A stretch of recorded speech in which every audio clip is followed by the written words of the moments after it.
కథతో ముందుకొచ్చిండు యాంకరు.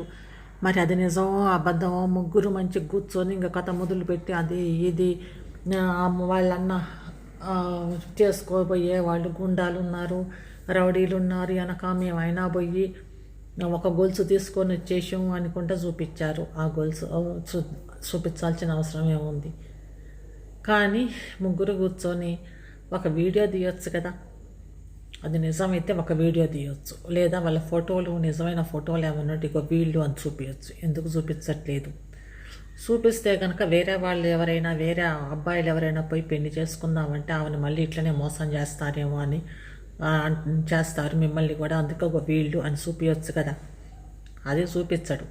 ఏదో ముగ్గురు కూర్చొని కాకమ్మ కథలు మొదలు పెడితే ఆ కాకమ్మ కథలు ఇంకా ఎండప్పు లేకుండా ముందు అది ఇది ఇది అది అనుకుంటా మొదలుపెట్టి చెప్తూ ఉంటారు. కానీ ఆ కాకమ్మ కథలు దేనికి ఒక మామూలు ప్రూఫ్ గీఫ్ అని ఏమీ చూపించరు. ఏదో కూర్చున్నారంటే జనాలు ఉన్నారు, వ్యూయర్స్ ఏదో చూస్తూనే ఉంటారు. మేము ఏది చెప్పినా కూడా చూస్తారు, లైక్లు వస్తాయి, అన్నీ వస్తాయి. మేము చెప్తే బాగుంటుంది, చెప్తే చాలు అన్నట్టుగా కూర్చొని ఆ కథలు అల్లి చెప్తారు. నిన్న వీడియో పెట్టలేదు కదా, కూర్చొని కుకింగ్ చేసినట్టున్నారు. వంట ఏం పెట్టాలా, ఏం చెయ్యాలా అని. ఏ టాపిక్ దొరకలేదు అనుకుంటా, అదే మ్యాటర్ ఏమీ లేదు. ఇంకా అందుకనే దేన్నో ఒక దాని మీద తీసుకొని ఇంకా పెట్టేద్దాం, దీని మీద పెట్టేస్తే కనుక చూస్తే కనుక ఇంత పైసలు అయితే వస్తాయి కదా వ్యూయర్స్కి. వ్యూస్ వస్తే కనుక ఇంకా వ్యూయర్స్ నుంచి పైసలు అయితే వస్తాయి మొత్తానికి అన్న దాంతో పెట్టేశారు. ఇంకా చూసేవాళ్ళు కూడా చూస్తూనే ఉన్నారు. ఇంకా ఏం చేస్తాం, వాళ్ళు చూస్తూనే ఉన్నారు. ఇంకా లైకులు వస్తూనే ఉన్నాయి. అసలు మనకి బోల్డ్ అనే డౌట్లు ఉన్నాయి. వాడు ఇన్ని అబద్ధాలు చెప్తున్నాడు, కానీ వాడి కామెంట్ బాక్స్ మాత్రం క్లోజే చేసి ఉంచుతాడు, ఓపెన్ చేయడు. ఎందుకంటే కామెంట్స్ పెడతారు కదా, క్వశ్చన్స్ అడుగుతారు కదా, జవాబులు లేవు వాడి దగ్గర. మనం అడిగే క్వశ్చన్స్కి వాడి దగ్గర జవాబులు లేవు. అందుకే అదంతా వన్ వే అన్నమాట. మేమే మాట్లాడతాం, మేమే ఏదో చేస్తాం, మేమే అందుకే ఊరికి అంటాడు. అదేమైందంటే ఇది ఇట్లా, అదేమైందంటే ఎందుకంటే అనుకుంటా. ఎందుకంటే నిన్ను క్వశ్చన్స్ అడుగుతుంటే నీ దగ్గర ఆన్సర్స్ ఉండవు కాబట్టి నువ్వు కామెంట్ బాక్స్ క్లోజ్ చేసుకొని నీ ఇష్టం వచ్చిన కథ చెప్తూ ఉంటావు. ఇంకా కథ వినటానికి ఇంకా జనాలు ఉన్నారు కదా, పోలో అనుకుంటా. కాబట్టి ఆ జనాలు వచ్చేసి నీకు పోలో అని లైకులు కొడతారు, ఏదో కొడతా ఉంటారు. ఒరే, నువ్వు ఎందుకు ఈ చిన్నపిల్లల కథలు చెప్పుకుంటా జీవించేస్తున్నావు? ఇప్పుడు నువ్వు చెప్పేటప్పుడు కూడా ఏదో చిన్నపిల్లలుగా వెనకట చిన్నగా ఉన్నప్పుడు ఏదో కథలు చెప్తే ఆయన నమ్ముతారన్నట్టుగా ఉంటావా అనుకుంటావా? ఆ కథలు వినటానికి కూడా అందరూ రెడీగా ఉన్నారు. మొన్న చూడండి, మొన్న ఏమి వీడియో లేకపోతే జనాలకి అసలు నాకైతే ఏంది వీడు రాలేదు అనిపించింది. ఎందుకంటే కంటెంట్ ఏదో ఒకటి కావాలి కదా మనకి. ఒక మనిషి మీద ఏడుస్తాం, అది కూడా లేదు కదా. అందుకని నేను కూర్చున్నది ఏంది వీడు రాలేదు అనిపించింది. అట్లా ఉంటుంది. కానీ ఓకే ఎంకడు, నువ్వు కథ ఏం కథలతోటి కంటిన్యూ అయి తలుచుకుంటే కంటిన్యూ మేము కూడా ఇట్లనే కంటిన్యూ అయిపోతాం. కామెంట్ బాక్స్ క్లోజ్ చేసుకొని నేను ఏదో చెప్తానంటే మేము కూడా యూట్యూబ్లో ఛానల్స్ పెట్టుకొని నిన్ను దుమ్ము దులిపే పని మేము చేస్తాం. సరే, ఇంకా వాళ్ళట్లా వీళ్ళని ఆమెను మేము ఇట్ట చేస్తామంటే ఎవరో ఒక మనిషిని సృష్టించారు. లేని మనిషిని నీ వాక్యాలతోటి ఒక మనిషిని సృష్టించి ఆ మనిషిని తిట్టి, ఆ మనిషి ఎవరు, ఒక ఆడ మనిషిని సృష్టించారు. పాపం ఈయనకెందుకంటే ఈయన మగోడు కాబట్టి ఆడవనే సృష్టించి ఆ ఆడవని వాళ్ళ వెనక ఏంది ఎవరు ఉంటారు, గుండాలు ఉన్నారు, విలన్లు ఉన్నారు అన్న లెవెల్లో చేసి మేమిద్దరం పోయి ఒక నెక్లెస్ పట్టుకొచ్చాం వాళ్ళ ఇంట్లో నుంచి. మాకు ఎవరు భయనకొద్దు అని అంటున్నావు కదా. అదే నేను ఒక హీరోని, మా అన్న ఇంకా నెక్స్ట్ హీరో అన్నమాట. మేమిద్దరం పోయి ఆ నుంచి ఎంతో వీరోచితంగా పోరాడి ఆ నెక్లెస్ పట్టుకొని వచ్చాం. చూడండి ఈ నెక్లెస్ అని ఒక నెక్లెస్ ఎక్కడి నుంచో కొనుక్కొచ్చారు. ఆ కథ చూపించారు. కొన్నారో లేకపోతే అది ఇంట్లో ఉన్న నెక్లెస్, ఇదిగోండి చూడండి ఈ నెక్లెస్ అని చూపించేసిండు. సరే, ఆ నెక్లెస్ చూపించాక ఆ శూరత్వంతో అంత వీరులు అంత శూరులు అయితే మీరు కదా చూపించవచ్చు కదా, ఏమవుతుంది? ఫోటోని రియల్ ఫోటో చూపించలేదు, కనీసం వాళ్ళ అమ్మాయ్య ఫోటో అని చూపించవచ్చు కదా. ఎవరైతే మీరు గిడ్లి అనుకున్నారు కదా, అమ్మ ఫోటో చూపించవచ్చు కదా. వీళ్ళు మోసం చేస్తారు అది ఇది అన్నారు, కానీ మోసం చేస్తారు వీళ్ళని వాళ్ళ ఫోటోలు చూపించి వేరే వాళ్ళని రక్షించవచ్చు కదా. అదైతే చేయలేదు. ఇంకా సరే, అది పక్కన పెడితే మేము పక్క సందులోకి షిఫ్ట్ అయ్యాం. ఆ సందులో ఉండేవాళ్ళం ఆ పక్క సందులోంచి ఇక్కడికి షిఫ్ట్ అయ్యాం అని అన్నారు. మరి ఆ పక్క సందులోంచి ఈడికి షిఫ్ట్ అయ్యి ఇప్పుడు ఇది కూడా ఖాళీ చేస్తున్నాం అన్నారు. అసలు ఏందిరా మ్యాటరు? ఆ? ఆ పొద్దుటూరులో ఎవరున్నారు అసలు? పొద్దుటూరు వచ్చి ఆ మ్యాటర్ ఏందో కనుక్కోవాలనిపిస్తుంది, ఏంది మీరు చేసేది అని. మీరు చేసే ఈ యదవ డ్రామాలు ఏంది అనేది.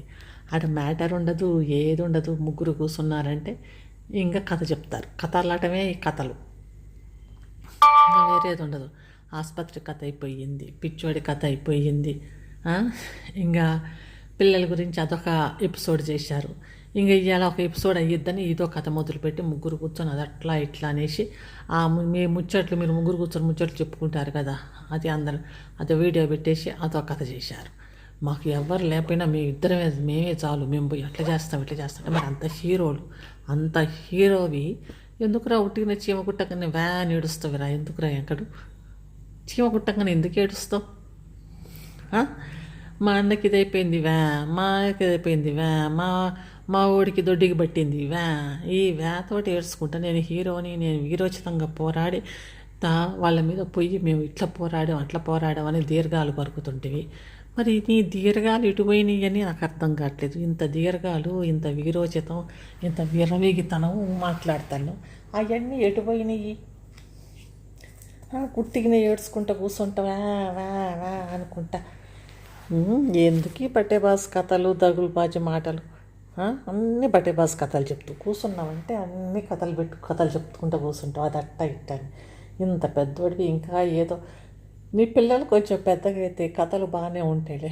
ఈ కథలన్నీ మీ పిల్లలకి చెప్పుకుంటూ కూర్చో, అర్థమయ్యిందా? ఏదో యూట్యూబ్లో కూర్చొని కథలు చెప్తుంటే అవి చూసేవాళ్ళు కూడా వ్యూసే చూసి లైకులు అని కొట్టే వాళ్ళకి కూడా అసలు ఏందో వాళ్ళు కూర్చొని మంచిగా ఉందని వాళ్ళకి ఎందుకో మరి అన్ని లైకులు అన్ని వస్తాయి.